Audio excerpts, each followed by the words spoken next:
One of my Airbnb guests committed a felony and Airbnb took their side. Not only that, they gave him a full refund. I'm going to tell you how this happened, what the process was like, and how it turned out here on the Fearless Investor YouTube channel.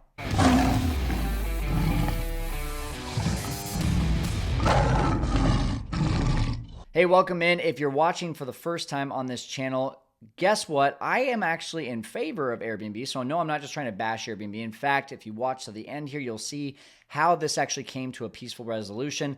But this is not just a crazy story. This is also something that all of you can learn from in order to make sure that if something terrible like this ever happens at your place, that you're well prepared and ready to do all the things necessary to get it put back into your favor. But if you are visiting for the first time, make sure to subscribe to this channel and hit that notification bell so that you get notified every time we drop a new free video. Now, if you've been with Airbnb for a while, you kind of already know that before COVID, Airbnb was very host friendly. If you had any sort of issue, if you reported anything, typically Airbnb, without even doing a ton of research, would just assume that the host was right, or they would want the host to be right because their thought was, hey, our hosts are who list our properties and make us the most money, so let's keep them happy. But then COVID happened, and a lot of you know that Airbnb just started canceling and refunding guests without us even knowing, and that was kind of the start of this whole shift that Airbnb was now favoring the guests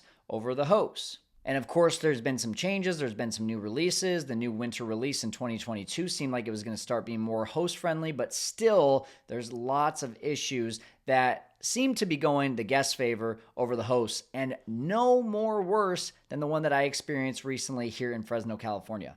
So let me take you through this. This guest booked, and guess what? They stayed with us before. They were great. It was a one-night stay before, so this was a no-brainer, right? You guys did great. In fact, it was a family. There was a kid. They left the place clean. They want to now stay for 30 days. No-brainer. Well, on the third night of this reservation, we get a call from not the neighbors, but the police. It turns out that the person who booked did not even show up. They booked for someone else. The person they booked for was running an illegal care facility. If you don't know what a care facility is, basically it's a facility where someone who cannot care for themselves is sent, whether they're elderly or have any sort of issues. That was the type of facility that was being run at our Airbnb, and this person was not licensed. So it was being done illegally. So this great guest that we had that had a 5-star stay booked for someone running an illegal operation, but that's not why the cops were called. The cops were called because one of the patients in this care facility stabbed another. Yeah. So backstory, this is actually one that we co-host for someone else. They own it. We manage it. So we had to not only talk to the cops, not only talk to Airbnb, we also had to talk to the owner and tell them, hey, there was some illegal activity at your property. But we jumped on it, right? We talked to Airbnb. Airbnb said, okay, this person broke the law. They weren't even booked under the name that said they were going to book. So this is a pretty easy case. Open, close, no refund, nothing, and we're getting them out. Airbnb was really good about evicting the tenant. We didn't have to get involved. We didn't have to bring the police in. They got everything taken care of, wiped our hands clean, opened the calendar. We can even get rebooked for those nights that have already been paid for. And this is actually looking like a pretty good situation. But then the next day, we get a message from Airbnb saying, oh, never mind, we're reopening the case.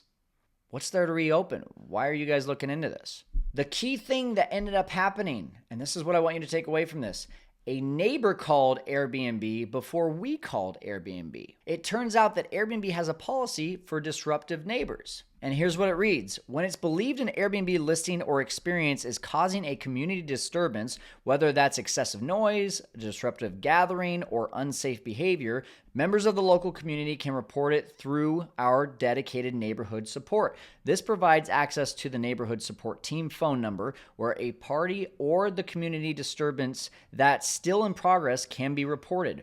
Once an issue is reported to us, we will send a confirmation email explaining what happens next. Pretty vague if you ask me, but as you can see, what happened next was we got this email that's in front of you, and as you can see, we were now suspended because of the neighborhood disturbance policy, and without any request for evidence, the guest was now given a full refund for the days they didn't stay there.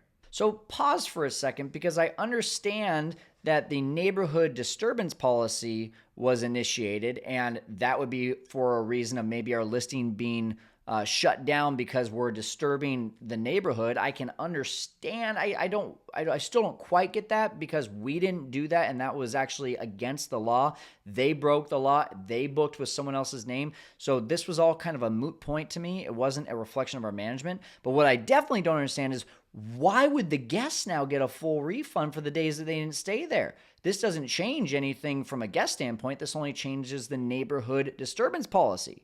So even though a guest booked under a false name, they broke the law, they were not a licensed care facility, and Airbnb had already said this case was closed, it was pretty simple, all because a neighbor called before us. That's why Airbnb is shutting down our listing and giving the guest a full refund. Now, just like I said, this video is not to bash Airbnb. In fact, this is where it kind of turns into our favor.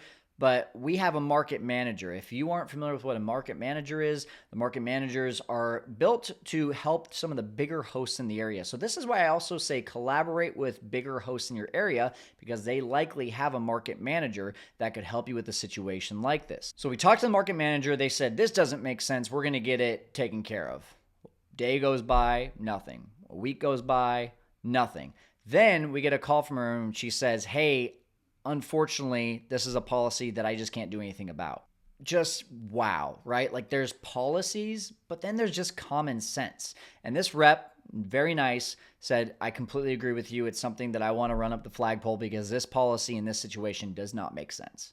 Thank God for her. She kept on going to bat for us. And a week later, we were told, hey, guess what? You do get the full payout. There's no refund. We did decide that this has nothing to do with the neighborhood support policy from the guest standpoint and that they don't deserve any refund. So that was good news. Then a few days later, she pulls a complete rabbit out of her hat and somehow gets our listing reactivated so we can start accepting guests again. Hallelujah. She also noted that due to this specific case, Airbnb was now actually revisiting this policy. So while this did end up in our favor, I can tell you just the hours of talking to our market manager, talking to Airbnb customer support, talking to the cops, talking to the owner, all of this time and effort, my goodness, because I can tell you as well, that was a lot of pressure from the owner calling us almost every other day saying, what's the update? What's the update? Why aren't we getting paid on this? How does this make any sense? And, us being the middlemen of managing this for the owner, they just couldn't understand why Airbnb wasn't using common sense. So here's a few of my takeaways. Number one, make friends with your neighbors and don't take any of them for granted. Do the entire neighborhood, do the neighborhood behind you as well because they share a fence with you. Make sure you make friends with as many as possible. Not all of them are going to be super excited that you're running an Airbnb, but 90% will be okay with it and they have your phone number instead of trying to call Airbnb or calling the cops. Next, I would definitely make friends with people in the area that have a lot of properties, or if you have a lot of properties yourself, make sure to get a market manager. If you can have a connection, a resource, like myself, like if you're in Fresno, if you're in Clovis, if you're in Madera, in this area, in the Central Valley of California, make friends with me, right? Reach out, ask to provide some value, see if we can, collaborate together, because if you get into a situation like that, you're going to want to have a market manager or a host that has a market manager on their side. And at the end of the day, we have to also keep things in perspective, right? Yes, this situation sucked, but we wouldn't even have the opportunity to make money if it wasn't for Airbnb. They literally do everything for us to get our guests, and then we just have to fulfill the reservation. So yes, it sucks that this happened, but keeping things in perspective, yes, Airbnb has some policies they need to work on. Yes, some of these policies work for the masses, but not for these unique situations. And I hope that they would actually take a magnifying glass and really look at it. But keeping things in perspective, I wouldn't have a business if it wasn't for Airbnb. What's your take on this story? I'd like to know from your perspective. First of all, did anything like this happen to you, and did it turn out the same way, or did it turn out differently? Or do you think that Airbnb was in the right? Do you think that they were in the wrong? Do you think that this policy is bogus? Do you think that this policy makes sense? I want to know. I want to hear from you. If you can comment on this video, let's get a conversation started about it, and make sure once again to subscribe so that we can continue to give you free value of all of our videos dropping here on the Fearless Investor YouTube channel. So keep on dropping in so I can help you to conquer the world of short-term rentals.